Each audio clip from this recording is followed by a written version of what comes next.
Let's talk about it.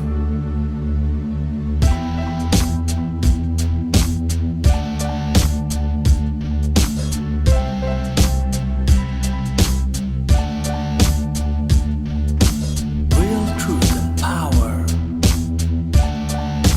Health. Wealth. Knowledge of self. Uplifting the community. Let's talk about it.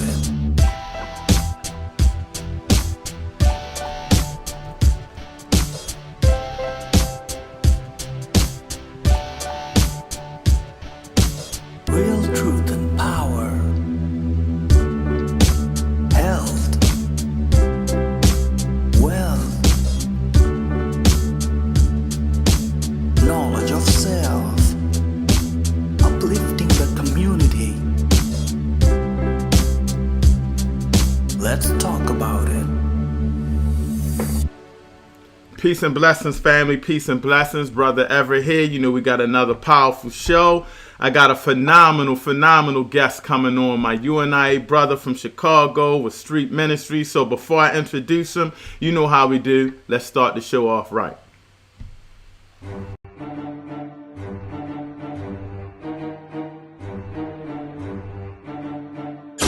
You are now tuned in to Real Truth and Power, the show that uplifts the community with health, wealth, and knowledge of self. Here's your host, Everett Winchester.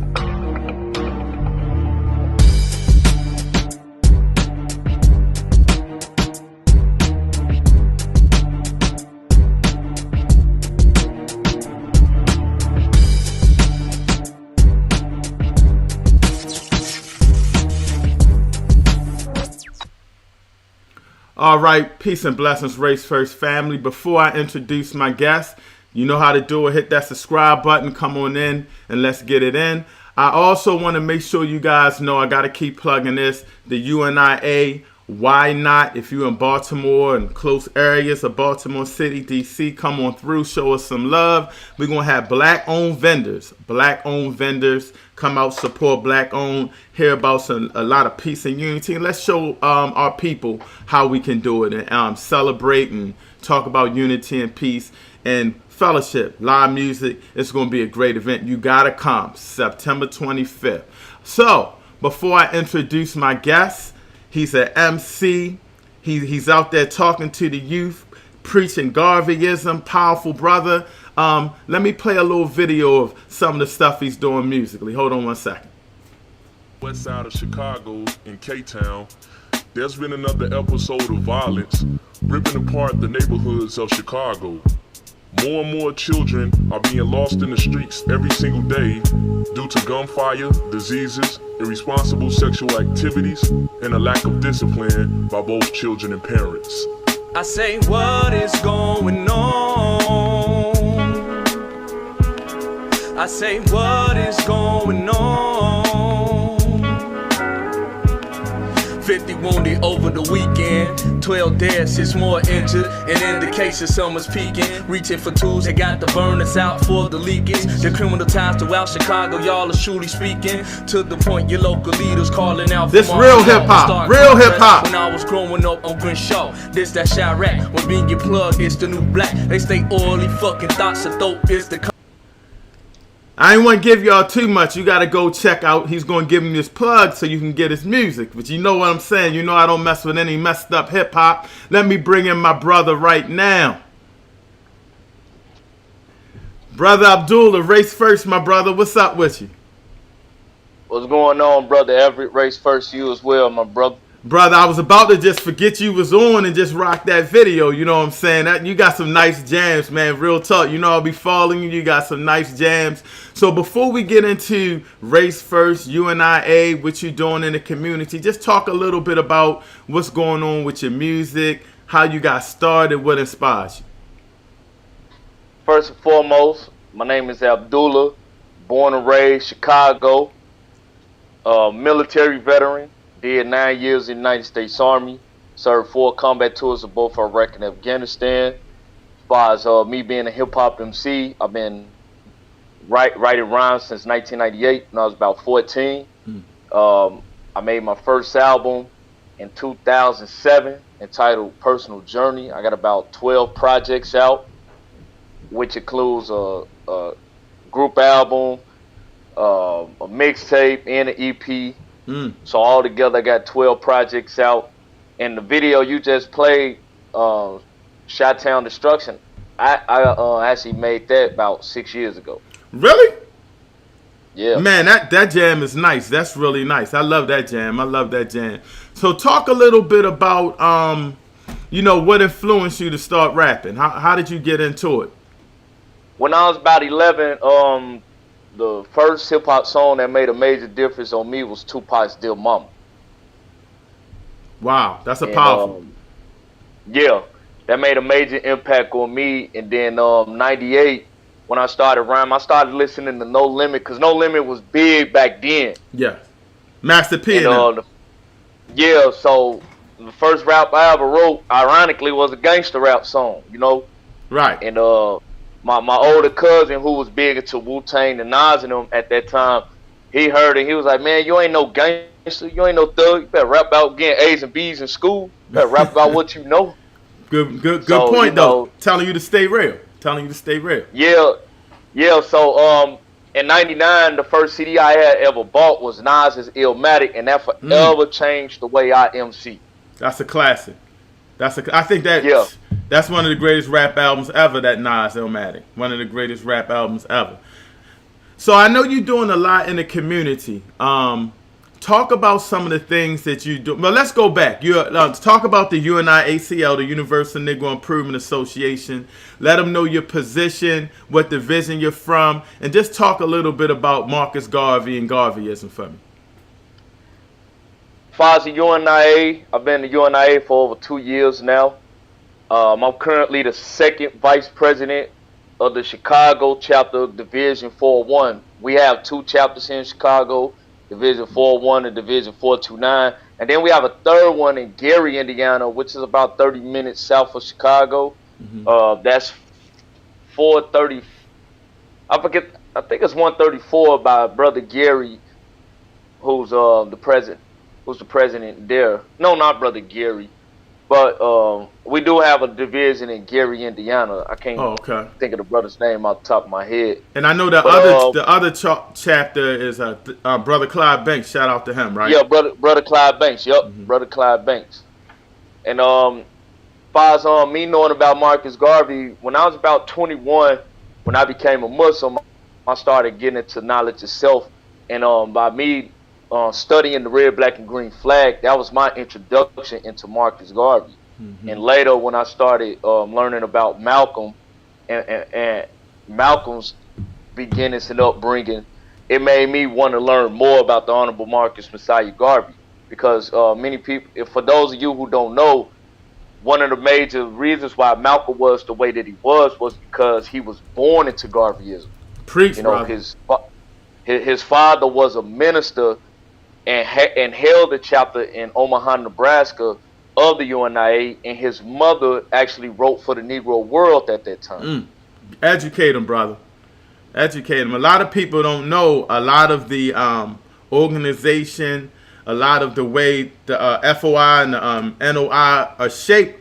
They got it from Marcus Garvey. I believe Elijah Muhammad as well was a huge follower of Garvey. Am I correct on that? That's true, and even international wise, Kwame Nkrumah, he's on record as the saying that part of his ideal of African nationalism came from Marcus Garvey. Ho Chi Minh, who the United States fought against during the Vietnam War, he actually was a member. He either was a member or he was directly influenced from under Marcus Garvey. Correct. You are correct. That's phenomenal. Now, I know you got a lot of hard times in Chicago. Here, I'm from Baltimore, and the cities are very similar. Black on black crime, high murder rate, living conditions are tough, but it's loving people there. You know what I'm saying? It's loving people there. So talk about the shape of Chicago and the mental mentality of the people in Chicago, our brothers and sisters over there? Okay, well, let me give you a quick background of Chicago. Chicago was founded by a black man, a Haitian named John Paul Baptiste du Sable, who's the major street on the lakefront of Chicago is currently getting approved to be renamed in his honor. Chicago, we hear about in the media, is all fixated on crime and murder, and we got a whole lot of it. But I come from an era in Chicago where the murder rate was way higher then than it is now. The only difference is that it's more publicized through the media, and it's spread it across all over the city, as opposed to back in the 70s, 80s, and 90s. Facts. It was fixated mainly in the projects before they tore it down. Facts. But the landscape of Chicago is an absolute beautiful one. I mean, Chicago, for one, is a conscious city. You got the Nation of Islam headquarters here. You have a strong Moorish Science Temple of America presence here. Fred Hampton's son, Fred Hampton Jr., is located here in Chicago as well. Yes. And so we also have, boots on the ground from our brothers and sisters in New Era Chicago. Many of them are Garveyites as well, that are doing community work, and we work alongside with them, myself included. One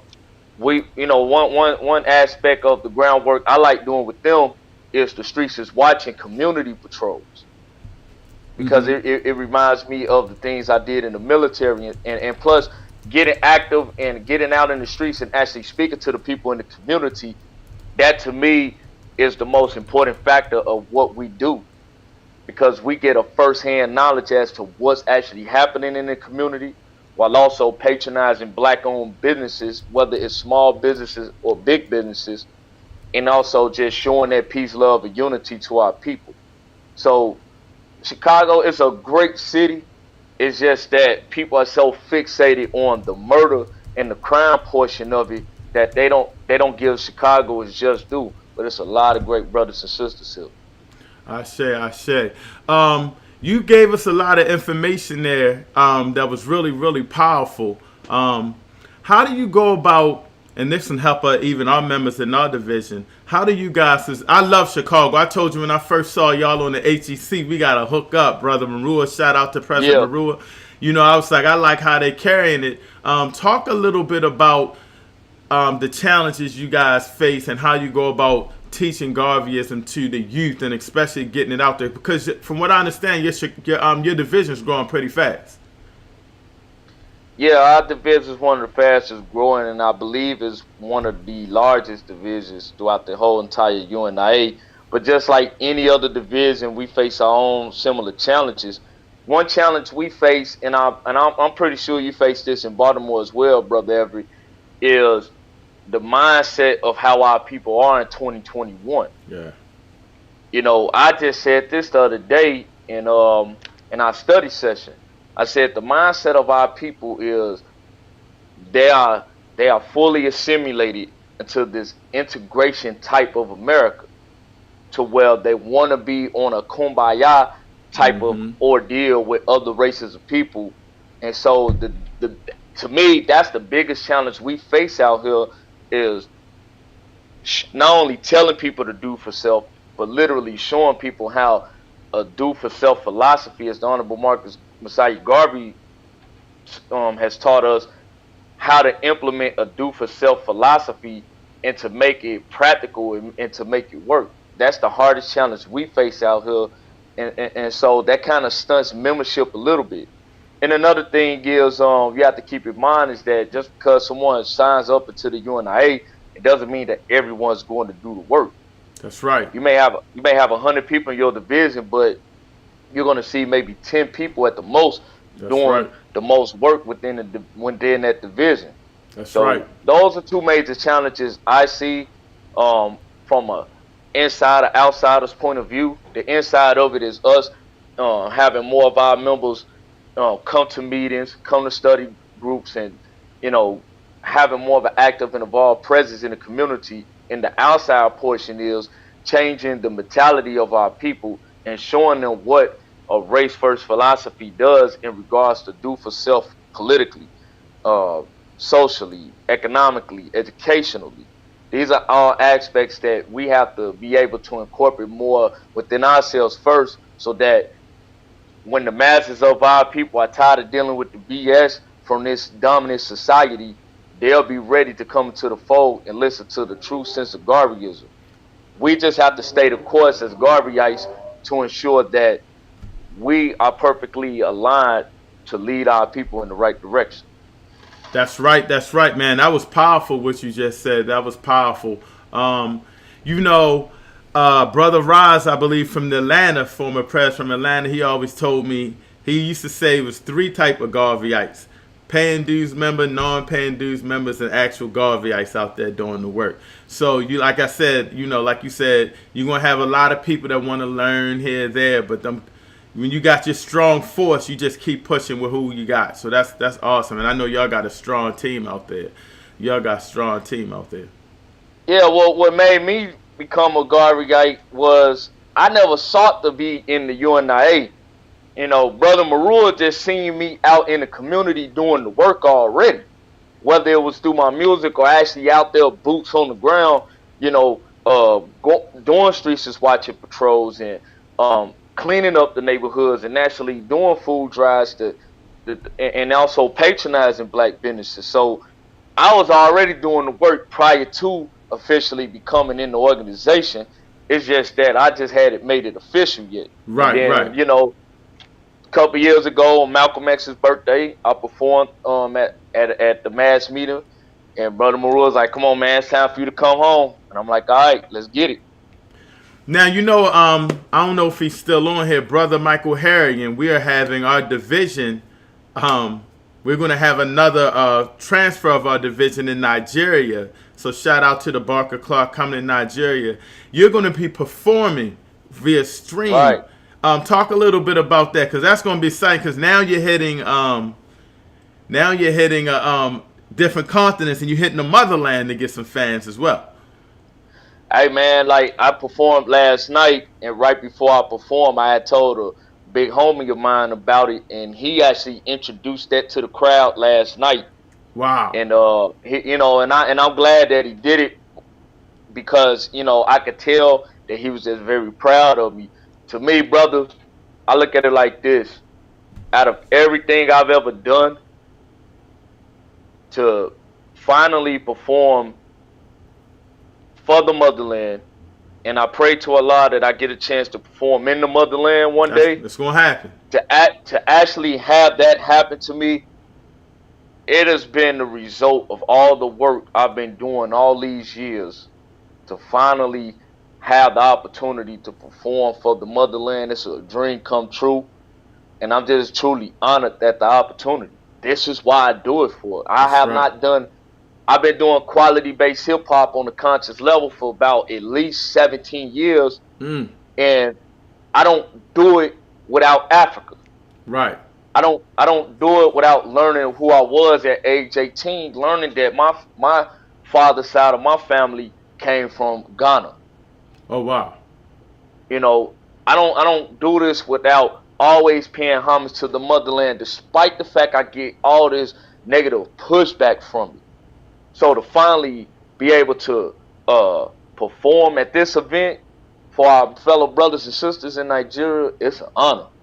Yeah, that's going to be powerful, man. Powerful. So shout out to President Caesar who making it happen. Brother Michael Harry, and a lot of people that's trying to, just push our UNIA to a next level. So I really appreciate it. And they got a strong team over there. So that's what's up. I know you're busy. I don't want to hold you on too long. But talk about, as far as hip-hop, I got to ask you a couple questions about hip-hop. I'm really into hip-hop. I used to MC back in the day. To try to make it. I'm old school now, though. But, I always get into these heated debates. So I'm going to put you on the spot with a couple of heavy questions. All right. Okay. Kanye West album, the new one. What do you think about it? It's solid to me. I listened to the whole thing once. I'm going to listen to it again. It's solid. To me, it's not his best work, but it's not his worst neither. I give it about a 7. I agree with you. I don't think it was worth the wait, but it's Kanye. You know what I'm saying? He ain't never gonna come out with trash or anything. It was just nothing that he didn't take it to the next level on this one. But it's not garbage. I agree with you entirely. Now, did you hear Drake's new album?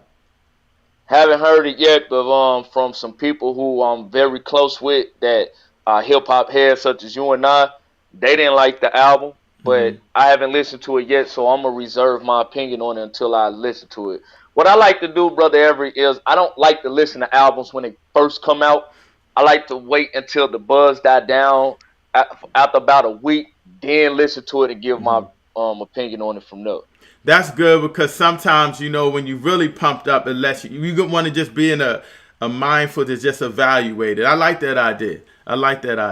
So who are some of the rappers? I know you said Illmatic, but who are some of the rappers like I don't know how it is now because we're a little different in age, but when I was coming up, we had trendsetters. So I had Guru from Gangstar. Back then it wasn't Common Sense. It was Common Sense. It wasn't Common. It was Common Sense. Yeah. KRS-One, Rakim, all those guys. So give me a lot of people. I wanted to understand your hip hop. I know you mentioned Nas. Tell me some people that influenced you besides Nas that we would get a good feel for who Abdullah Shabazz is. Every last one of those artists you just named, I've been heavily influenced by them. Gangstar is my favorite hip hop group of all time. Stop. They mine too. DJ Premier is my favorite producer, followed by P Rock. So and Jay Dilla. That's my 1, 2, 3 in that order. Primo, P Rock, Jay Dilla. In that order. Guru, rest in peace to him. I listen to Gangstar albums at least once a month. Wow. Yeah, I love Primo and I love Gangstar. They really inspired me. Yeah, but I met Common once when I was a teenager. I met him. I'm trying to remember which album. It was Like Water for Chocolate. I'll never forget. It was back in 2000. That's when I met him. That was a tight album. To me, that's his best album. Mm-hmm. I met him. Rakim, KRS, Pop, Biggie, Jay-Z, the old Jay-Z. I'm talking about Reasonable Doubt to Black Album Jay-Z. Who else? Outkast, of course, as a group. Tribe as a group. Mobb Deep. I gotta give a big shout out to Lauryn Hill from the Fugees. My goodness. I've listened to the score so many times, and I get so amazed at how lyrically talented as well as vocals. I mean, far as her singing ability, how truly amazing she was. And other MCs such as Redman, Ice Cube. That song LL, with Big Daddy Kane. Not to cut you off, I'm sorry. That song on that new Nas album, I can't stop listening to it. Like when I play with Lauryn Hill, I just keep playing it over like for an hour. I'll be like, I gotta go to something else. Just because just her energy, what she's saying, her delivery, and it's her. Like she's kind of like, I don't want to say goddess, but you hearing Lauryn Hill, you don't hear a lot rapping. So man, I didn't even think of Lauryn Hill. Phenomenal. Yeah, and shout out to Nas for that King's Disease 2 album. My brother told me listen to it. I did the same thing. Waited about a week. I kind of wish I didn't wait about a week for that one. What you like better, the first one or the second Kings? The second one way better. You like it? I think the second one is like more. It might be more lyrically deeper to me. I don't know. I like the first one though. They both nice. The first one, it was kind of mid to me. I feel you. The second one, I agree, is more lyrically in depth, and I think production wise, Hit Boy, made it better. Hit Boy, he's dominating on this one, yeah. Before I let you go, because I know I don't want to hold you up, talk a little bit about Street Ministry, your channel and everything like that.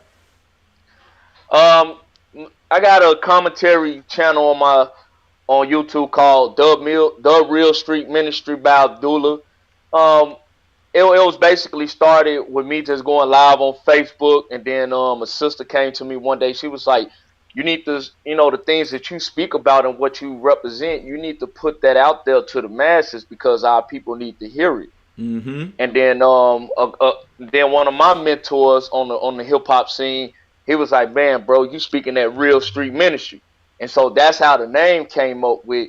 And to me, the commentary is just a deeper analysis into who I am as a person and what I represent in my music. And so I touch on a wide range of topics. I get vulgar at times. I ain't gonna lie. You gotta be You know, sometime. You yeah, gotta I be. mean, I go in, I go ham, but I touch on a wide range of topics. I just put one out early this morning, and me and my cousin, we actually had a sit down where we speaking on interracial relationships and giving a perspective on it. Mm. Even though both of us aren't in an interracial relationship, because my motto is always gonna be race first, and I'm never gonna choose the black woman over anybody else. But I do certain videos on race first philosophy. I got certain videos called Race First is My Religion, State of Union address from a race first perspective. I did that early this year after the DC riots. Mm-hmm. And also I pay homage to MLK, the real MLK. The one that was talking reparations, not this I have a dream That's right. MLK. That's right. I got one on Malcolm. I speak about relationships. I speak about how these gender wars between brothers and sisters is more of a detriment rather than a solution, and how we have to bring back the family structure. And then I go into a little bit of red pill content, but my red pill content is emphasize on brothers being better for themselves so that we can be the leaders that we know we're supposed to be. And I do have videos where I'm critical of both brothers and sisters, but I do it out of kind concern and love, because I know we can do better for ourselves. Shay. Before I let you go, every time I always try to have a guest just give us something powerful that our viewers can take with them. Just a message that's on your mind. It could be anything. It's just what you think we need to do as a people, whatever. Just drop some gems on our people real quick. For our people, it's simple. First and foremost, love and respect yourself. When you love and respect yourself, you can trickle that down for the love and respect of your family. When you love and respect your family, you can have a deep kindness and appreciation for your people.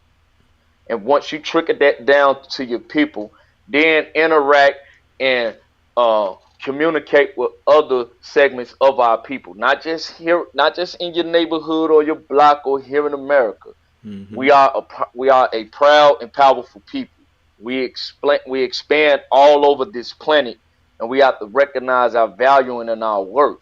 And as long as you have that love and respect for yourself, you recognize the true power within you, spread that amongst your family, your community, your people, the people within your nation, and the people outside of your nation. Because at the end of the day, Garveyism teaches us that united we stand. We're the most powerful entity on this planet.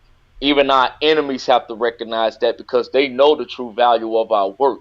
It is up to us, especially now, to not only identify our worth, but also put into practice and existence the essence of what our worth really is. And that's pretty much all I got to say, Brother Everett.